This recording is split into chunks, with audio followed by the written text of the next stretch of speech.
Good morning बच्चों। आज आपको बताएंगे हम क्रॉप प्रोडक्शन एंड मैनेजमेंट, फसल उत्पादन और प्रबंधन। फसल उत्पादन आप जानते हैं, हम सभी ह्यूमन बींग्स फसल पर आधारित हैं। बहुत सारे आवश्यकताओं की पूर्ति हम फसलों से करते हैं। इंडिया में मैक्सिमम पॉपुलेशन लगभग 70 से 75% लोग कृषि व्यवसाय से जुड़े हुए हैं, प्रत्यक्ष रूप से या अप्रत्यक्ष रूप से। प्रत्यक्ष रूप से जो कृषि में लगे हुए हैं, अप्रत्यक्ष रूप से कृषि से संबंधित उद्योग धंधों में लग करके।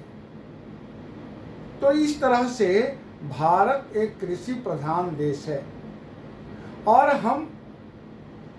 हमारे पूरे भारत की व्यवस्था इसी से मैक्सिमम चलती है।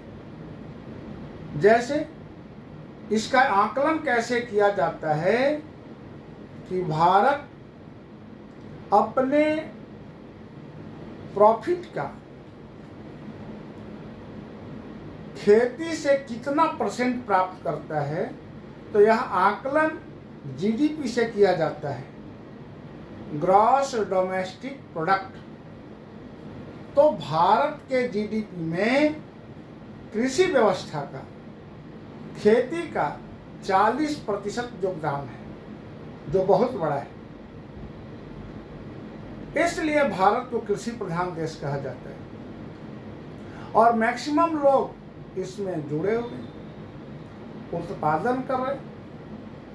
तो दो कार्य हो रहा है। पहला, कृषि हमारे जीवन यापन का साधन है। कृषि उत्पाद को ही हम खा करके जीवित हैं, तो यह एसेंशियल है, आवश्यक है कि हमको कृषि करना है। लेकिन तेजी से बढ़ती हुई जनसंख्या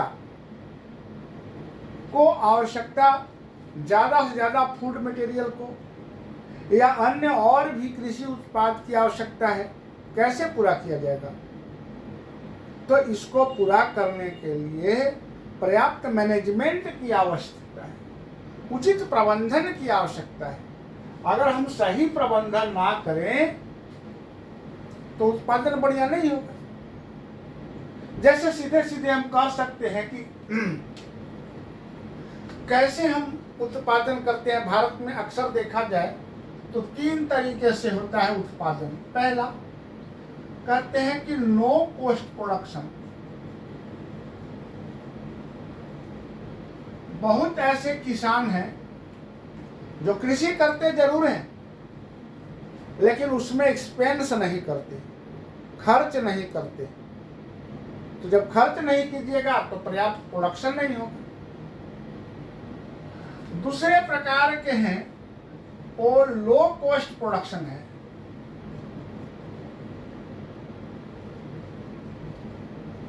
दूसरे प्रकार के किसान ऐसे हैं जो प्रोडक्शन तो करते हैं, कुछ खर्च लगाते हैं, उनका इनसे थोड़ा सा बेहतर प्रोडक्शन होता है। और एक तीसरे प्रकार के किसान हैं जो हाई कॉस्ट प्रोडक्शन करते हैं, तो इनका उत्पादन भी हाई होता है।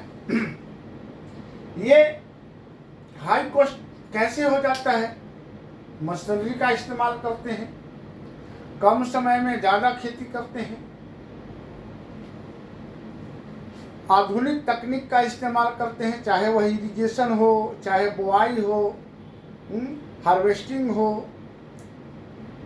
कृषि संबंधित विविध प्रक्रियाओं में ये ज़्यादा से ज़्यादा खर्च करके, हाई कॉस्ट एक्सपेंस करके वे कृषि करते हैं। फर्टिलाइजर का उपयोग करते हैं, पेस्टिसाइड्स का, इंसेक्टिसाइड्स का इस्तेमाल करते हैं, ज़्यादा से ज़्यादा मशीन का इस्तेमाल करते हैं। ज़्यादा लंबा एरिया में खेती करते हैं, कम समय में खेती करते हैं, तो इनका प्रोडक्शन ज़्यादा होता है। सीड का इस्तेमाल HY सीड्स करते हैं, मतलब हाई यील्ड वैरायटी का ही इस्तेमाल करते हैं, तो इनका उत्पादन ज़्यादा होता है। और जो यूं ही खेत में बो दिया, छींट दिया, उसका उत्पादन थोड़ी होगा। उत्पादन उसी का ज़्यादा होगा जो मन से और धन से, दोनों से मेहनत करेगा। हम लोग कहते हैं तन, मन और धन, जो तीनों में सर्वश्रेष्ठ प्रदर्शन करेगा उसी का उत्पादन बढ़िया होगा और बेहतर होगा।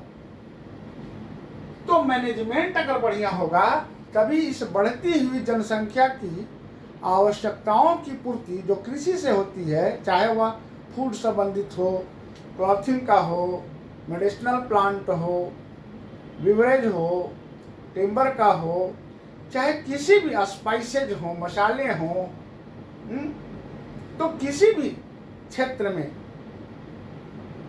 प्रोडक्शन अगर पर्याप्त मैनेजमेंट के तहत हो, उचित प्रबंधन के तहत हो, तभी हम इतने बढ़ती हुई विशाल जनसंख्या का भरण पोषण हम कर सकते हैं। तो आइए देखते हैं आगे कि हम फसल में एक चीज और है कि उत्पादन करने के लिए सबसे पहले हम लोग क्या करते हैं, न्यूट्रिएंट्स मैनेजमेंट करते हैं। मतलब जिस तरह से ह्यूमन बीइंग को पोषक तत्व की आवश्यकता होती है, विटामिन्स की, मिनरल्स की, प्रोटीन की, कार्बोहाइड्रेट की, ठीक उसी प्रकार से पौधों को भी पोषक तत्वों की आवश्यकता होती है और इनका भी आवश्यकता उसी तरीके से होती है।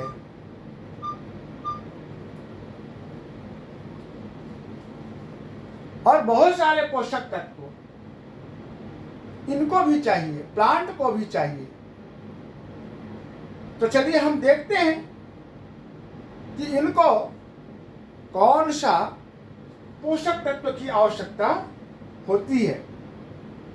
हवा से, एयर से ये पोषक तत्व लेते हैं कार्बन, कार्बन डाइऑक्साइड के रूप में, कार्बन डाइऑक्साइड में कार्बन तत्व इसमें मिला हुआ, अब प्लस ऑक्सीजन, और कार्बन और ऑक्सीजन दोनों तत्व मिलते हैं तो कार्बन डाइऑक्साइड बनते हैं। मतलब ये और ये मिलते हैं तो CO2 बनते हैं। तो ये इसको हवा से प्राप्त होता है। कार्बन डाइऑक्साइड लेते हैं, कार्बन डाइऑक्साइड लेते हैं फोटोसिंथेसिस में और ऑक्सीजन लेते हैं रेस्पिरेशन में। लेकिन भोजन बनाने की प्रक्रिया कार्बन और ऑक्सीजन यानी कार्बन डाइऑक्साइड से होती है। पानी से, वाटर से ये पोषक तत्व लेते हैं हाइड्रोजन,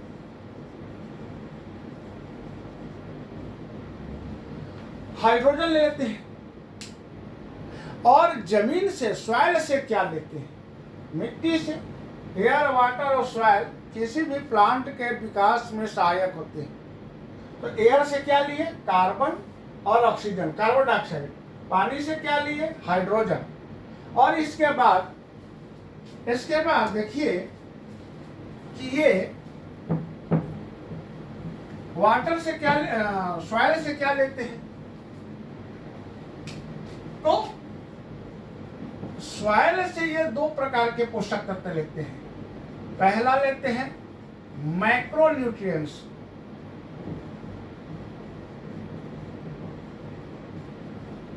बृहद पोषक। मैक्रोन्यूट्रिएंट्स बृहद पोषक। बृहद पोषक में कौन कौन से तत्व हैं, कितना लेते हैं, तो मोर देन 1 mg पर ग्राम। 1 मिलीग्राम प्रति ग्राम से ज्यादा अगर वो लेते हैं पौधा, उस तत्व को हम मैक्रोन्यूट्रिएंट्स कहते हैं। कौन कौन लेते हैं, तो नाइट्रोजन लेते हैं, और कौन लेते हैं, फास्फोरस लेते हैं, और क्या लेते हैं, पोटास लेते हैं,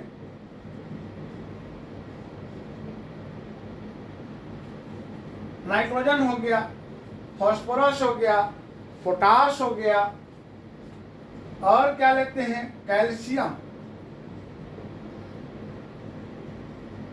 कैल्शियम लेते हैं। ये भी इनका बृहद पोषक तत्वों में काउंट होता है। नाइट्रोजन, फास्फोरस, पोटास, कैल्शियम, ये इनका बृहद पोषक है। और बृहद पोषक में मैग्नीशियम, सल्फर और भी आता है। मैग्नीशियम, सल्फर, ये सब बृहद पोषक है। Nitrogen, phosphorus, potash, calcium, magnesium और सल्फर बृहद पोषक है। मतलब ये अपने अमाउंट में मोर देन 1 मिलीग्राम प्रति ग्राम लेते हैं। और सॉइल से दूसरा पोषक तत्व क्या इनका है, माइक्रोन्यूट्रिएंट्स।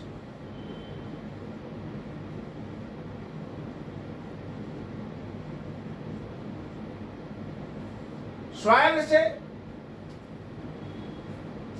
ये 7 पोषक तत्व, 13 पोषक तत्व प्राप्त करते हैं।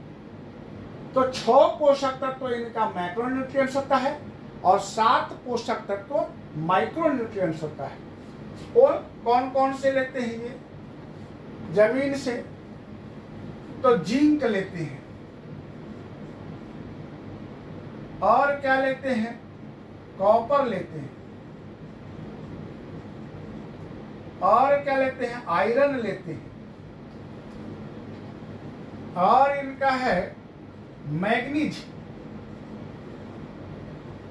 मैग्नीज लेते हैं, बोरोन लेते हैं, क्लोरीन लेते हैं, और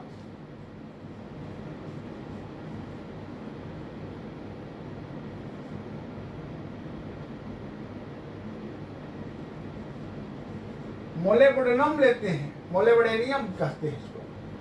zinc, copper, iron, manganese, boron, chlorine और मोलिब्डेनम, ये इनका 7 माइक्रोन्यूट्रिएंट्स हैं। माइक्रोन्यूट्रिएंट्स को कहते हैं कि यह लेस देन 1 मिलीग्राम, यह है लेस देन 1 mg पर ग्राम। तो ये इनका माइक्रोन्यूट्रिएंट्स हो गया। Macronutrients nitrogen, phosphate, potash, calcium, magnesium, sulphur क्या कराते हैं, पौधों के एक्सटर्नल ग्रोथ में सहायक है। बाह्य पोषण में सहायक है, जैसे स्टेम का मोटा होना, तेज गति से विकसित करना, पत्ते निकलना, हरा भरा होना, फोटोसिंथेटिक प्रक्रियाओं में सहायक बनना, यह सब मैक्रोन्यूट्रिएंट्स का काम है। लेकिन माइक्रोन्यूट्रिएंट्स का क्या काम है, यह एंजाइमल प्रोसेस को कंट्रोल करते हैं। पौधों में भी हार्मोन्स और एंजाइम होते हैं, तो उनका नियंत्रण करता है यह माइक्रोन्यूट्रिएंट्स। इसलिए पौधों को अगर गुड मैनेजमेंट कोई करता है फसल उत्पादन में, तो निश्चित तौर पर उसके पोषक तत्वों पर ध्यान भी रखता होगा। मिट्टी की जांच करा करके पता करता होगा कि हमारे मिट्टी में इतने पोषक तत्व हैं या नहीं है, और नहीं है तो कौन कौन से पोषक तत्व नहीं है, तो उनको रिप्लेनिश करेगा, दोबारा डालने का प्रयास करेगा। तो इस तरह से आपने देखा कि एसेंशियल न्यूट्रिएंट्स जो हमारे पोषक तत्व, और इसके बाद difference between micronutrients and micronutrients. तो मैक्रोन्यूट्रिएंट्स में बता दिया, nitrogen, phosphorus, potash, calcium, magnesium और सल्फर, ये सब मैक्रोन्यूट्रिएंट्स हैं। जबकि zinc, copper, iron, manganese, boron, chlorine, molybdenum, ये सब माइक्रोन्यूट्रिएंट्स हैं।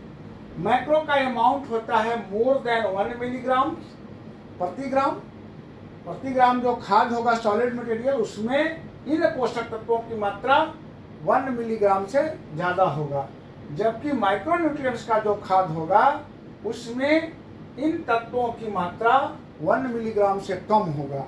कम को हम लोग कहते हैं माइक्रोन्यूट्रिएंट्स, ज़्यादा को कहते हैं मैक्रोन्यूट्रिएंट्स।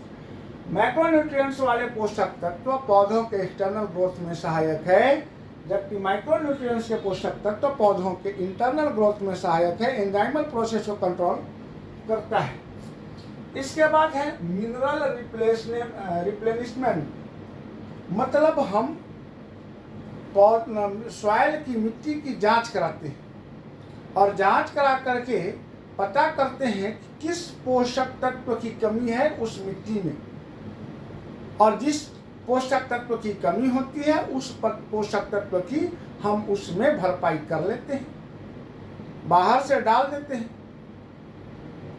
वो चाहे ऑर्गेनिक कंपाउंड हो, खाद हो, मैन्योर हो या फर्टिलाइजर हो, हम डाल करके उसमें रिप्लेनिश कर देते हैं, पुनर्स्थापन कर देते हैं, वह पोषक तत्वों की से भरपूर कर देते हैं अपने खेत को, सॉइल को, और तब पौधा लगाते हैं।